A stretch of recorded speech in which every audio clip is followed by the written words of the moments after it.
రాక్షసుడిని చంపడానికి మార్గం వెతికే వరకు నేను ప్రశాంతంగా కూర్చోలేను రిషి. మరి నువ్వు రాఖీకి ఒక మంచి అన్నగా నిలబడతావు కదా రిషి? చెప్పు రిషి, ఒక మంచి అన్నవని నిరూపించుకొని చెల్లెలకి న్యాయం చెయ్యి.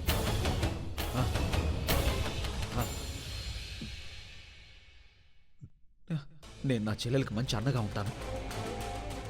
నా చెల్లెలు ప్రాణాలని పొట్టన పెట్టుకున్న ఆ రాక్షసుడిని చంపేంత వరకు నేను ఈ ఊరు వదిలి వెళ్లే ప్రసక్తే లేదు. నేను కాదు రిషి, మనం. ఈ పిచ్చి దాన్ని లోపలికి ఎవరు రానిచ్చారు?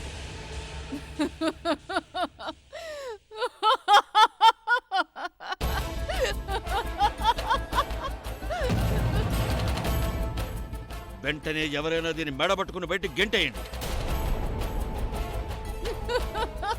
వదలండి అయ్యగారు, ఈ కుటుంబాన్ని మన ఊరికి తీసుకురావద్దని చెప్పాను నేను.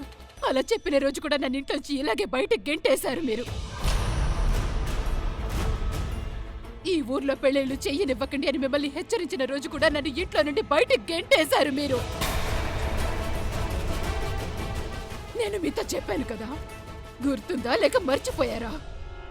అయ్యగారు, మళ్ళీ ఆ పాత కథని మీరు ఆహ్వానిస్తున్నారు. బయట వాళ్ళని మన ఊరికి పిలిపించి ఇక్కడ పెళ్లి జరిపిస్తున్నారు. మీకు అన్ని విషయాలు తెలుసు కదా. ఇప్పటికీ వాస్తవం ఇక్కడే ఉందని మీకు తెలుసు. వదలండి, వదలండి.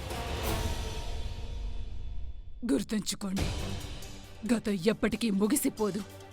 మనం మర్చిపోయినా చావు మన బలి కోరుతుంది.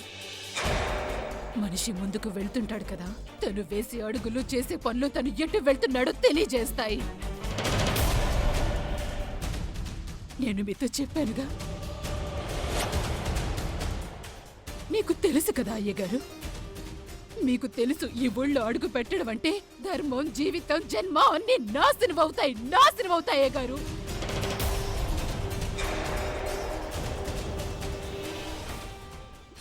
ఈ ఊళ్ళో ఎవరు బ్రతికి ఉండలేరు, బతకలేరు, ఎవ్వరు నివసించలేరు. అంత నాశనం అవుతాయి అయ్యగారు, అన్ని నాశనం అయిపోతాయి. నేను మీకు చెప్పాను, కానీ మీరు నా మాట వినలేదు. నా మాట వినకపోవడం వల్ల జరిగిన దారుణం చూశారు కదా. మీ పట్నం వాళ్ళు ఏమనుకుంటారు?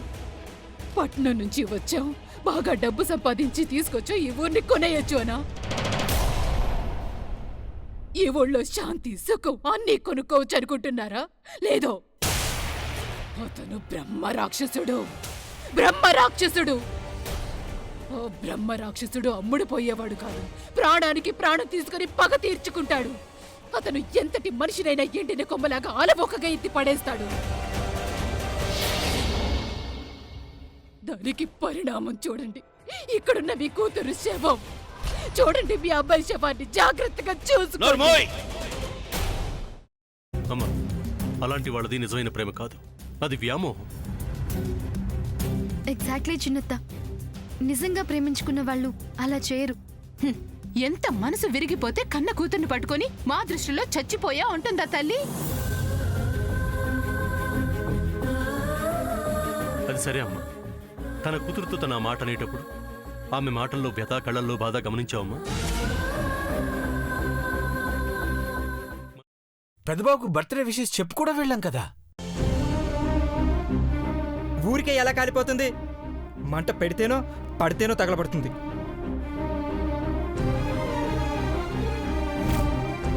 కరెక్ట్ చిన్నబాబు, నీకొచ్చినట్టే నాకు డౌట్ వచ్చింది. పార్వతే షర్టును తగలబెట్టిందనుకుంటా.